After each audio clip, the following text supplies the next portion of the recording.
Bom dia, boa tarde, boa noite. No podcast de hoje nós trazemos mais um programa de dicas. E hoje vamos falar sobre como ler e estudar a nossa Bíblia. Várias vezes eu já falei para vocês o quanto que é importante você ler a sua Bíblia, não é? Eu acho que está ficando até repetitivo com isso. Mas é porque é uma coisa muito importante. Você tem que ler a sua Bíblia, não tem para onde correr. Se você é cristão, se você quer servir a Deus, se você quer crescer espiritualmente e quer ser amigo de Deus, um dos primeiros passos é o quê? Ler a Bíblia, que é o quê? A palavra de Deus. Então, no podcast de hoje, eu vou falar sobre isso. Algumas dicas práticas para você começar a ler a sua Bíblia sem reclamação, hein? Então, vamos de dica porque temos muitas dicas para hoje. Primeira dica. Escolha um lugar tranquilo para sua leitura. Se você tem problemas e dificuldades para se concentrar, então nunca vá ler a sua Bíblia no meio que tem um monte de gente conversando. Ou não vá ler a sua Bíblia com a televisão ligada. Porque você vai ler a Bíblia, preste atenção na conversa, preste atenção na televisão e se perde na leitura. Não é legal, não rola. E outra coisa, se você é facilmente seduzido pelo que está rolando no celular, também eu aconselho que ou desliga o celular ou coloque ele mudo para que você não venha nem... Vai se tocar aquela musiquinha de chamada do WhatsApp ou aquela musiquinha do Instagram que entrou uma mensagem, alguma coisa. Aí você por tentação vai e olha e pronto, acabou a atenção na Bíblia e se distrai com aquilo e esqueceu do momento de leitura. Então, primeira dica, fica num lugar tranquilo. Escolhe um lugar tranquilo para você poder ler a sua Bíblia. E outra coisa, confortável também, viu? Tranquilo e confortável. Segunda dica, tenha em suas mãos caneta e caderno para anotações. É muito bom a gente ter um caderninho do nosso lado para a gente ir notando as coisas que a gente vai lendo. E a caneta principalmente para a gente ir marcando os versículos novos, os versículos que a gente gostou. E uma coisa legal é a gente marcar os versículos por categoria. Por exemplo, eu pego uma caneta azul e estou lendo um versículo que está falando sobre adoração a Deus. Então, eu marco com aquela caneta azul. Daqui para frente, todos os versículos que falam sobre adoração a Deus, eu marco com a caneta azul, porque quando eu abrir minha Bíblia e vi um versículo marcado com caneta azul, eu já vou saber automaticamente que aquele versículo está falando sobre adoração. Outro exemplo, se eu encontro versículos que falam sobre salvação, eu vou lá e marco com a caneta vermelha. Aí todos os versículos de salvação eu vou e marco com minha canetinha vermelha. Então eu já vou saber automaticamente que aquele versículo ali fala sobre salvação. E por aí vai. Então sempre bom quando for para o seu momento de leitura, levam canetas coloridas e levam um caderninho para anotação, porque vai ser muito útil. Terceira dica, ore antes de iniciar a sua leitura. Uma das vantagens da gente ler a Bíblia é porque a gente lê a Bíblia acompanhada do seu autor. Então, antes de lermos, é sempre bom a gente pedir para o Espírito Santo nos conceder a interpretação daquilo que a gente está lendo, facilitar o nosso entendimento. Porque ele foi quem inspirou os escritores a escrever. Então o Espírito Santo, mais do que ninguém, mais do que qualquer teólogo, mais do que qualquer outro estudioso da Bíblia, é o Espírito Santo quem nos dá o discernimento do que estamos lendo. Então, sempre ore e peça ajuda do céu, tá bom? Quarta dica, crie um cronograma de leitura, principalmente se você pretende ler a Bíblia por completo. O cronograma de leituras existem vários tipos, algumas Bíblias têm até sugestão no final. Você até encontra alguns na internet que dividem por versículos, que dividem por livros e por aí vai. Você cria o seu, o que dá certo para você. Você fica à vontade e monta o seu cronograma de leitura. Eu quero ler a Bíblia completa em 1 ano, quero ler em 2 e por aí vai. Você vai se adaptar.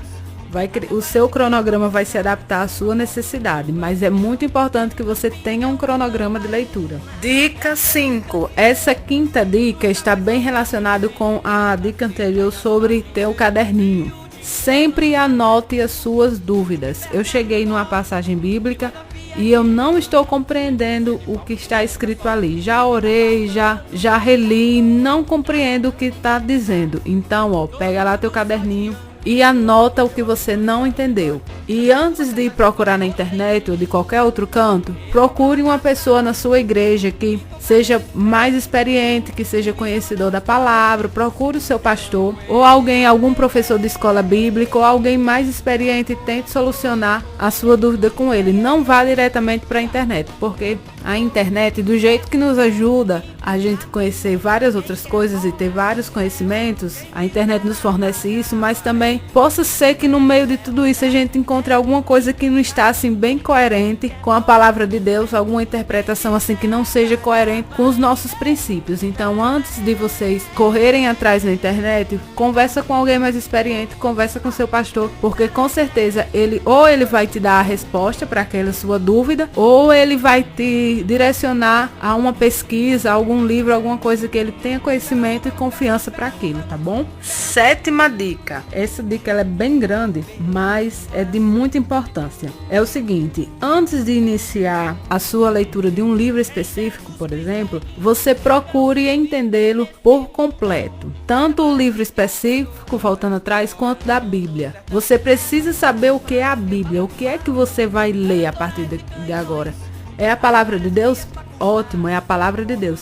Mas como que a Bíblia está organizada para mim compreender melhor? Alguns de vocês, assim, eu tenho certeza que você já tem ouvido na escola dominical que a Bíblia é um composto de livros, com 66 livros, tendo 39 livros no Antigo Testamento e 27 livros no Novo Testamento. Então, cada livro desse vai trazer uma história. Esses livros estão agrupados de acordo com o que está escrito neles. Então, essas informações são importantes para você compreender. Por exemplo, eu vou ler o livro de Gênesis, sabendo que ali no livro de Gênesis eu vou conhecer a história do princípio, como que iniciou tudo. Eu não vou pegar o livro de Gênesis imaginando que eu vou ler sobre o fim do mundo, porque eu já tenho um conhecimento pré-estabelecido que no livro de Gênesis eu vou estudar o princípio de tudo. Então os estudiosos, eles dividiram a Bíblia em alguns pontos, em algumas partes para a gente poder compreender. E eu vou falar para vocês.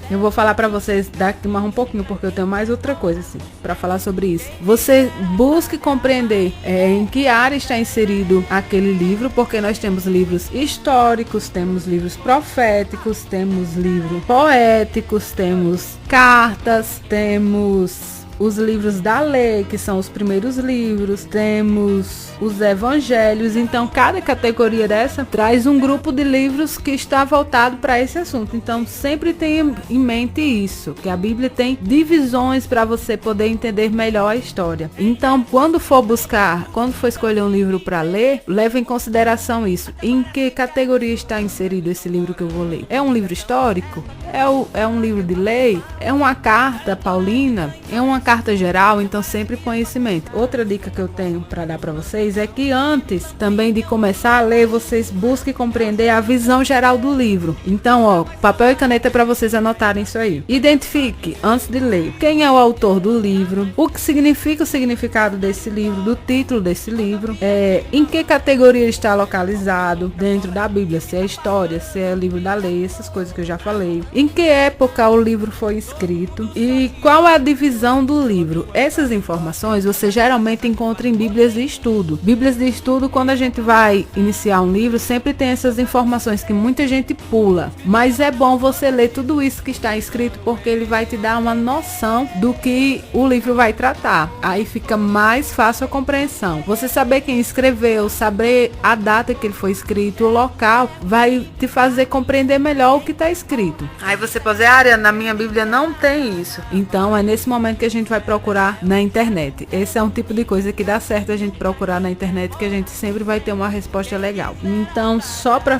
finalizar essa questão dessa 7ª dica, né, que eu disse que ela ia ser longa, sempre busque compreender o contexto em que o livro está inserido e as informações principais sobre esse livro, a visão geral desse livro, tá bom? E mais uma dica com relação a isso é que vocês procurem o livro, quem tiver acesso para procurar, para fazer pedido em livraria, é que você procure o livro Quero Entender a Bíblia, edição para adolescentes. Esse livro ele é maravilhoso, é da editora CPAD e ele traz todas essas informações que eu acabei de falar agora sobre a visão geral de cada livro da Bíblia. Ele traz uma visão geral da Bíblia completa e traz uma visão geral para cada livro. Tudo isso que eu falei está escrito nele. Qual foi o autor, em que ano ele foi escrito, em que localidade ele foi escrito, como ele está dividido, os seus versículos, como está o esboço desse livro. Então esse livro, Quero Entender a Bíblia, é edição para adolescente, viu gente? Especificamente a edição para adolescente, que ele é mais fácil ainda de compreensão. Eu indico para vocês. Também indico para vocês, e essa dica vem direto da nossa irmã Vitória, que ela passou para mim esse canal no YouTube e eu gostei bastante, achei muito interessante, muito didático, que é o canal, vocês procurem aí também, é Bíblia, que é Bíblia em inglês. Lá vai eu falando inglês de novo, mas eu vou repetir para vocês. É o Bíblia Project Brasil. Project em inglês. Ah, meu Deus. Meu inglês. Mas vocês procurem aí, podem escrever assim, Bíblia Project Brasil, sempre lembre de colocar o Brasil, porque tem esse mesmo canal em inglês. E nesse canal no YouTube, eles trazem um resumo do livro, dos livros do Novo Testamento. Infelizmente, só tem do Novo Testamento em português. Em inglês tem a Bíblia completa, mas até agora eles só traduziram o Novo Testamento. E cada videozinho são vídeos curtos, eles trazem uma animação contando como é que foi o autor, qual é a divisão do livro, em que contexto está inserido o livro na Bíblia. Ele é bem legal, gostei bastante. Então eu já quero agradecer a Vitória por essa dica, tá bom? E por hoje eu vou ficando por aqui. No podcast de hoje só deu pra gente falar até aqui, porque senão eu vou passar o resto da noite conversando com vocês sobre isso. Mas no próximo podcast eu trago mais uma dica pra você, tá bom? Então um beijo, um abraço e até semana que vem.